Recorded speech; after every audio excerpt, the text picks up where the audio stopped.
હવે સમાચારોમાં આગળ વધીએ। ઓગસ્ટના અંતમાં અનરાધાર વરસાદ પડી શકે છે। અંબાલાલ પટેલની મોટી આગાહી, 30 અને 31 ઓગસ્ટે ધોધમાર વરસાદ પડશે। ઉત્તર મધ્ય દક્ષિણ ગુજરાતમાં વરસાદ ભૂક્કા બોલાવશે। સૌરાષ્ટ્રમાં પણ ભારે વરસાદ પડી શકે છે।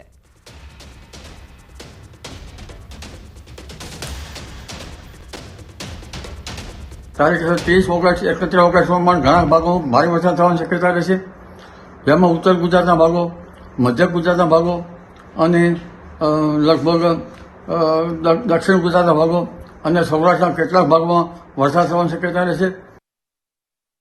સપ્ટેમ્બરની શરૂઆતમાં મેઘરાજા સપાટો બોલાવશે। રાજ્યમાં મુશળધાર વરસાદ પડી શકે છે। મહીસાગર, વડોદરામાં ભારે વરસાદની આગાહી। દક્ષિણ અને ઉત્તર ગુજરાતમાં પણ ધોધમાર વરસાદની આગાહી। કચ્છ અને સૌરાષ્ટ્રમાં પણ ધોધમાર વરસાદ પડી શકે છે। અંબાલાલ પટેલની વરસાદને લઈને ભારે આગાહી। તારીખ સપ્ટેમ્બરથી શરૂઆત સુધીમાં વરસાદ રહ્યા પછી પણ તારીખ 3 થી 10 સપ્ટેમ્બરમાં રાજ્યના ભાગમાં ભારેથી અતિભારે વરસાદ થવાની શક્યતા રહેશે, જેમાં પુનઃ લગભગ ગુજરાતના ઘણા ભાગોમાં મુશળધાર વરસાદ થવાની શક્યતા રહેશે। જોકે આ વરસાદ જ્યાં ચડશે ત્યાં પડશે, જેમાં મહીસાગરના ભાગમાં ભારે વરસાદ થવાની શક્યતા રહેશે। વડોદરાના કેટલાક ભાગમાં ભારેથી અતિભારે વરસાદ થવાની શક્યતા રહેશે। ભરૂચના ભાગોમાં કેટલાક ભાગોમાં ભારેથી અતિભારે વરસાદ થવાની શક્યતા રહેશે। દક્ષિણ ગુજરાતના વલસાડ, નવસારી, સુરતના ભાગોમાં ભારે વરસાદ થવાની શક્યતા રહેશે। કોઈ ભાગમાં અતિભારે વરસાદ થવાની શક્યતા રહેશે, પણ ઉલ્લેખનીય કે સૌરાષ્ટ્રના કેટલાક ભાગોમાં મુશળધાર વરસાદ થવાની શક્યતા રહે। નવસારી જિલ્લા સહિત ઉપરવાસમાં સાર્વત્રિક વરસાદ। વહેલી સવારથી જિલ્લામાં સતત વરસાદના પગલે નદી નાળાઓમાં પૂરની સ્થિતિ। જિલ્લાના ઉપરવાસમાં અવિરત વરસાદના કારણે ચીખલી, ખેરગામ, ગણદેવી તાલુકામાંથી પસાર થતી નદીઓમાં ઘોડાપૂરની સ્થિતિ જોવા મળી। ચીખલી કાવેરી નદી સ્થિત તડકેશ્વર મંદિર ચોથી વખત પાણીનો જળાભિષેક। જિલ્લાના જલાલપોર, ચીખલી, ખેરગામ, ગણદેવી, વાંસદા અને નવસારી તાલુકાના 32 માર્ગો બંધ થયા। લો લેવલ બ્રિજ સહિત રસ્તા ઉપર પાણી ફરી વળતા માર્ગો બંધ થયા।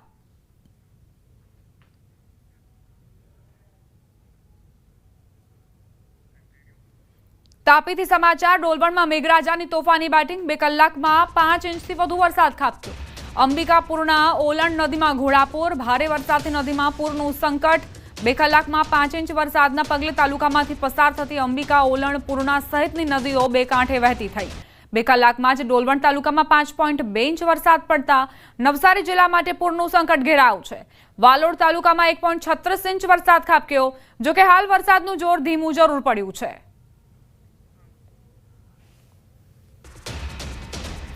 સમાચાર ખેડાથી। નડિયાદ શહેરમાં ધોધમાર વરસાદ। નડિયાદમાં 2 ઇંચ વરસાદથી પાણી ભરાયા। અંડરપાસમાં પાણી ભરાતા વાહન ચાલકો અટવાયા। ડભાણ રોડ, કલેક્ટર કચેરી રોડ પર પાણી ભરાયા। સંતરામ મંદિર રોડ, રબારી કોલોનીમાં પણ પાણી ભરાયા છે।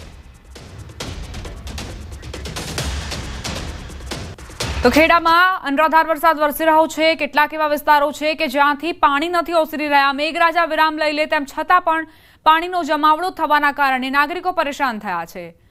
નીચાણવાળા વિસ્તારોમાં ખાસ કરીને આ સમસ્યાઓ જોવા મળી રહી છે। હવામાન વિભાગની આગાહી પ્રમાણે આજે વહેલી સવારથી ખેડા જિલ્લાના નડિયાદ શહેર સહિતના વિસ્તારોમાં વરસાદ વરસી રહ્યો છે। નડિયાદની અંદર સામાન્ય વરસાદમાં જ જે નગરપાલિકાની જે કામગીરી છે તેની પોલ ખુલ્લી પડી છે। અત્યારે જો ઊભો છું, મારી પાછળ તમે જોઈ શકો છો શ્રેયસ ગંડાળું છે, જે શ્રેયસ ગંડાળાની અંદર અત્યારે પાણી ભરાઈ જવાના કારણે આગળ અત્યારે વાહન વ્યવહાર બંધ કરી દેવાનો છે। જો કે બીજી બાજુ અત્યારે હાલમાં પણ કેટલાક વાહન ચાલકો પોતાના જોખમે પસાર થઈ રહ્યા છે। મહત્વની વાત કરવામાં આવે તો 2 ઇંચ જેટલા વરસાદની અંદર આ સ્થિતિ સર્જાય છે।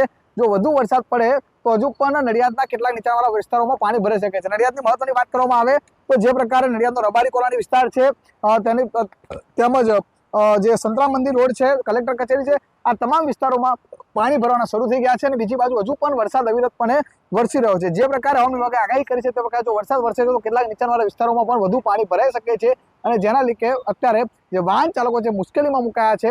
અને જો હજુ પણ આ પ્રકારે વરસાદ વરસશે તો પછી જે નીચાણવાળા વિસ્તારો છે પરિસ્થિતિ બનશે તેવી પરિસ્થિતિ અત્યારે લાગી રહી છે। ઉમંગ પટેલ, ન્યૂઝ 18 ગુજરાતી, નડિયાદ, ખેડા।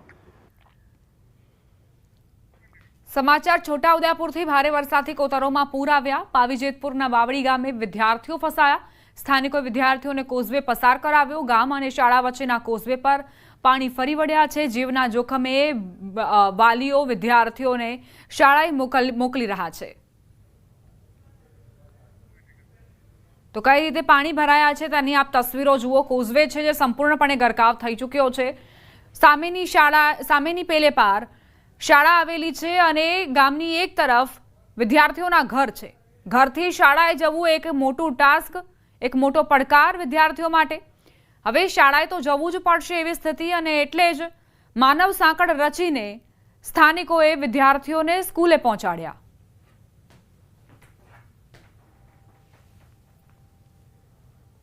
હવામાન વિભાગની આગાહી મુજબ ડાંગ જિલ્લામાં સાર્વત્રિક વરસાદી માહોલ।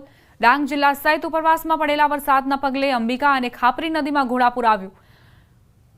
નળગચોંડથી ઘોડવહડને જોડતો અંબિકા નદી પરના જીવના જોખમમાં મૂકીને ગામના ખેડૂતો નદી પસાર કરતા જોવા મળ્યા। જિલ્લામાં 10 થી વધુ કોઝવે ઊંડા પાણીમાં ગરકાવ થતા 15 થી વધુ ગામો પ્રભાવિત થયા। પંચાયત હસ્તકના 10 માર્ગો અને કોઝવે ઓવરટેપિંગ થવાના કારણે બંધ થયો છે। ડાંગ જિલ્લાના 15 જેટલા ગામો સંપર્ક વિહોણા બનતા હજારો લોકોના જનજીવન ઉપર અસર પડી છે।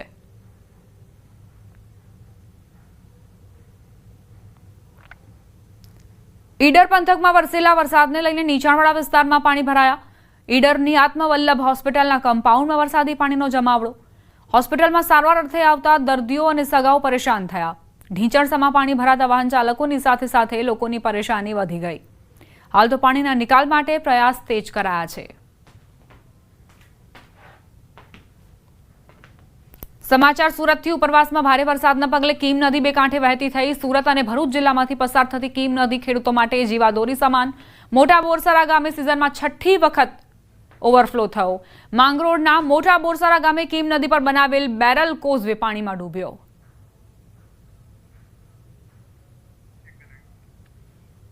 તો કીમ નદી બે કાંઠે વહેતી થઈ છે। ઉપરવાસમાં સતત વરસાદના કારણે નદીમાં નવા નીર આવ્યા છે। બીજી તરફ બેરલ કોઝવે જે નદીના પાણીમાં ગરકાવ થયો હતો। ઉપરવાસમાંથી ભારે વરસાદ આવતા જ બેરલ કોઝવેની આ સ્થિતિ સર્જાઈ છે।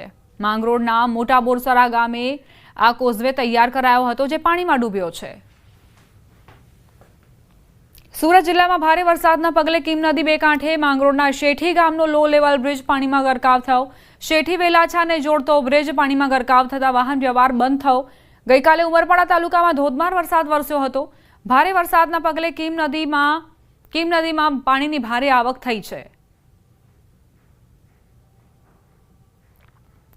સુરત જિલ્લામાં સાર્વત્રિક વરસાદ।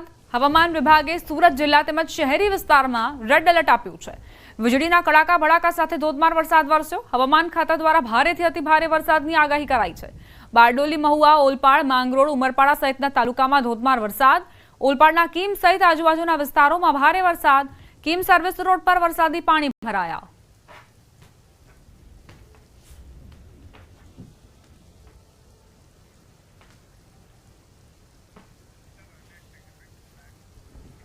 ઉત્તર, મધ્ય અને દક્ષિણના જળાશયો છલકાયા। રાજ્યની જીવાદોરી સરદાર સરોવર 93% ભરાયો। પંચમહાલના પાનમ ડેમના દરવાજા ખોલાયા। ધરોઈ ડેમના પણ વધુ 2 દરવાજા ખોલવામાં આવ્યા છે। અરવલ્લીનો માઝમ, સુરતનો આમલી ડેમ છલકાયો। રાજ્યમાં સાર્વત્રિક વરસાદ અને ઉપરવાસમાં ભારે વરસાદથી ઉત્તરથી લઈ મધ્ય અને દક્ષિણ ગુજરાતના જળાશયો છલકાયા છે। રાજ્યની જીવાદોરી ગણાતો સરદાર સરોવર ડેમ 93% ભરાયો છે। તો મધ્ય ગુજરાતનો પાનમ ડેમ જેના 2 દરવાજા ખોલીને પાણી છોડવામાં આવ્યું છે।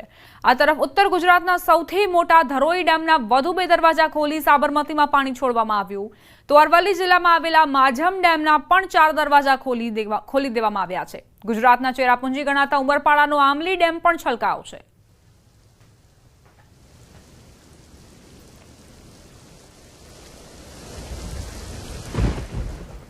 સરદાર સરોવર નર્મદા ડેમની સપાટીમાં વધારો। નર્મદા ડેમ 93% ભરાયો। ઉપરવાસમાંથી 1,48,205 ક્યુસેક પાણીની આવક। હાલ નર્મદા ડેમની સપાટી 136.51 મીટર પર પહોંચી છે। સિઝનમાં પ્રથમવાર નર્મદા ડેમ 136 મીટરને પાર પહોંચ્યું। નર્મદા ડેમના 5 ગેટ 1.4 મીટર ખોલાયા છે। ગઈકાલના આ ગેટ ખોલવામાં આવ્યા છે। નર્મદા ડેમના 5 ગેટમાંથી નર્મદા નદીમાં 1,17,496 ક્યુસેક પાણી છોડવામાં આવ્યું। ડેમની મહત્તમ સપાટી 138.68 મીટર છે। નર્મદા નદી કાંઠા વિસ્તારના ભરૂચ, નર્મદા અને વડોદરાના 27 ગામોને એલર્ટ કરાયા છે।